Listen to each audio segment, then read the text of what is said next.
Look at this article I'm looking at right What? here. What? Donald Trump officially converts to Islam.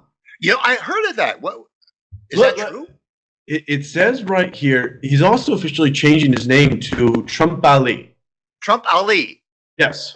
Trump Ali. So instead of Donald, it's going to be, his first name is going to be Trump, because that's what everyone calls him by anyway. Right, and his last name is Ali. So Trump Ali is going to be our new president. So he converted to Islam? Yes. It says now he's praying, instead of not praying on Sunday, he's now going to not pray on Friday. It also says that Muslims and the left have no idea how to react to this. A lot of confused anchor. Rachel Maddow is just kind of, she's still staring at the screen, at the camera. Drool's coming out.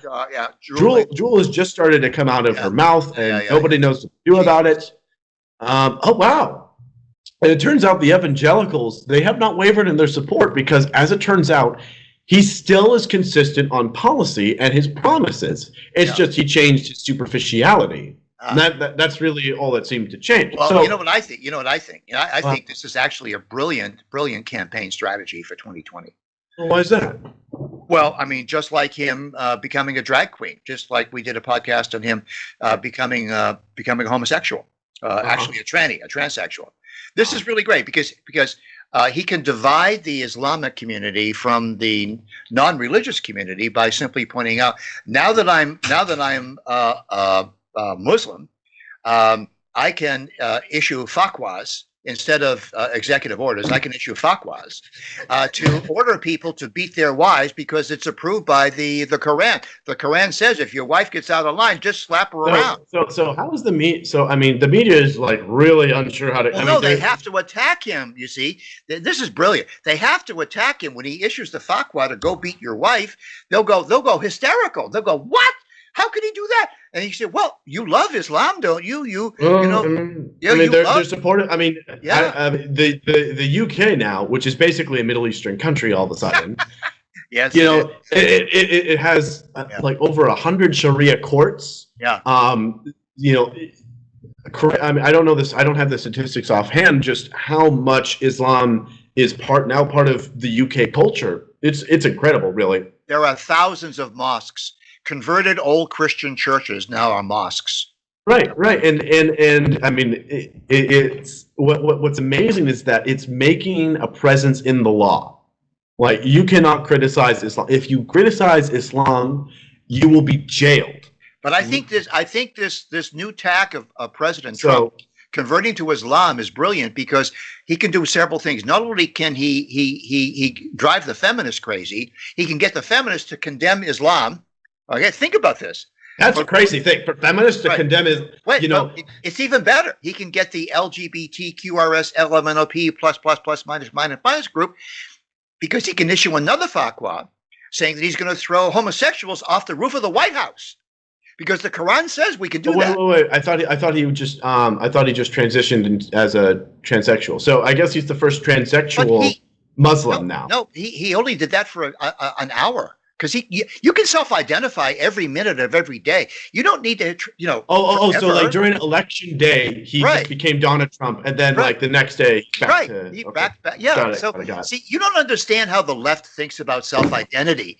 It's a moment-to-moment thing. I mean, I could be a man at the beginning of a sentence, and then I can be a woman at the end of the sentence. You don't understand this. Okay, so it's kind of they see it as kind of like a flaky religious. Like a religious religion major, who just like every other semester converts to something else, and never actually being the actual part of what that religion is. That's exactly right. So okay. He just has to convert to Islam for like election day, 2020. So yeah, just become a transsexual Muslim just for election day. Right. Boom. There we go. Transsexual one day becoming the first female president. We already covered that one podcast. Now we hear he's converted to Islam. Right. So now he can issue fatwas from the White House. Okay. And he can now. He can call the prayer like on TV. He can do the call to prayer. Yeah, he can do that. He can bow down, put his ass up in the air, and have the guys in back smell his ass. All that stuff. It's really disgusting. But I mean, It's really weird. He can do all that on TV. Hold the press conference. He can ask everybody in the press conference, instead of saying the Pledge of Allegiance to the flag, that they bow to Mecca. Yes. Bow to Mecca. Oh, so it's going to be very interesting to see him do his pilgrimage to Mecca. See how that's covered by. Yeah, that's another thing. Well, he better very interesting before he changes back or changes to another thing. Right. Because they're, Saudi Arabia. He should probably spend a week as a homosexual or transsexual, and then gradually say, okay, well, you convinced me I shouldn't, which is another win for him, right? I'm going to listen to the people. I'm going to go back to being heterosexual. Then next week during the campaign, convert to Islam, and then go to Mecca. Yeah. Right. Go to the Well, and he can dress in the garb. He can put on the. The female. She can wear the full veil. He can wear the female veil. He can use the burqa. He can wear the first president ever wore a burqa. Comes out for the press conference. Can you imagine? We got to do this. This is fabulous. He's the man's a genius. He's an absolute. Thank you so much for watching, everyone. By the way, in case you don't have a sense of humor, this has been satire because some people. I don't know. I mean, it's really hard to tell. It's fake news, but it's really funny. And you know what? There's a plausibility to it.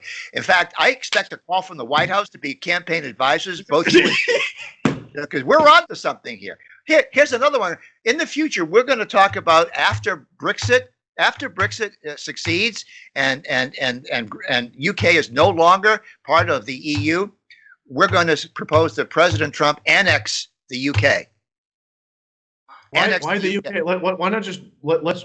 They just gone away from a foreign government. We should annex the European Union. No. You do it one country at a time. One country at a time. See, okay. It's like You sneak up. First, you get England, and then you invade France. Oh, okay. Anyway, can't wait to talk more about that one. It's because of our fans that are following us that we're having so much fun. Actually, some of these ideas come from our fans, by the way. And so please keep giving us ideas. Please let us keep having fun. Because we're not afraid to be Diamond and Silk, the white versions of Diamond and Silk. Okay, now I feel very white.